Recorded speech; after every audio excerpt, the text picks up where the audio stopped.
Bonjour, je suis François Moïse Bamba, conteur et comédien burkinabé. Je vis à Bobo-Dioulasso, deuxième ville du Burkina Faso. Je suis le directeur du Festival international des patrimoines immatériels, transmission des savoirs et du savoir-faire ancien. Et je suis aussi le directeur de la compagnie Les Murmures de la Forge qui organise ce festival-là. Ce festival est un concept qui invite chaque année à aller à la découverte d'une ethnie du Burkina Faso et d'aller en immersion à la découverte des us, des traditions, des savoirs et savoir-faire de l'ethnie en question. Cette année, c'était les peuples du sud-ouest du Burkina Faso, le rameau Lobi qui est constitué d'un groupe de 7 ethnies.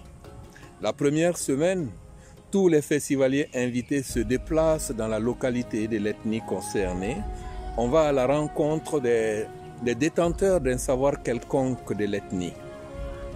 On fait du collectage et on fait de la formation, des rencontres professionnelles.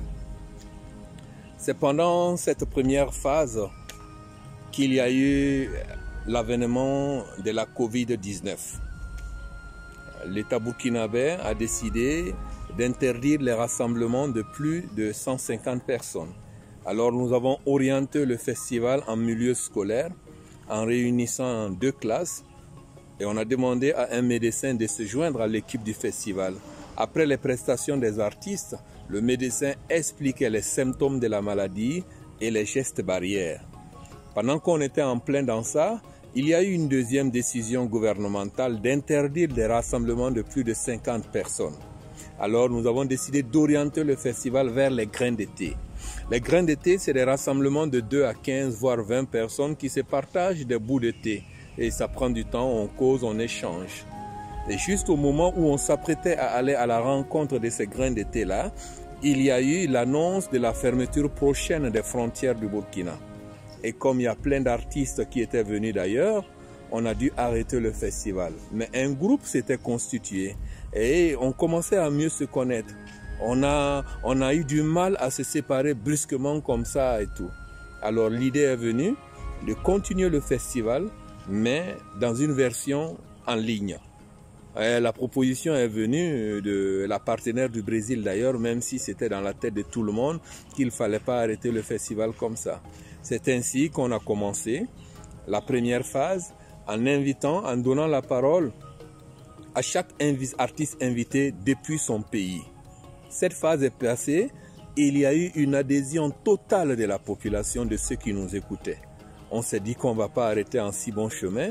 On a créé une deuxième phase où c'est le directeur du festival que je suis qui invitait un artiste. Et là, on ne s'est pas limité juste aux artistes programmés pendant le festival.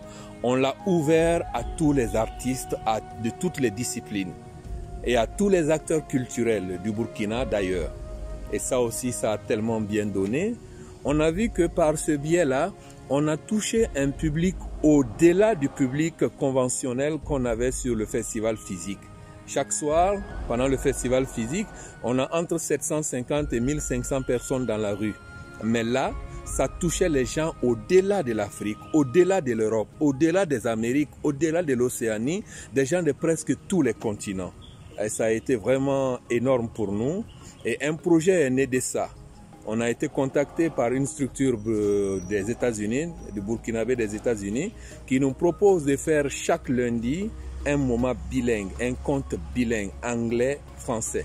Franchement, ça a été une réussite totale pour nous.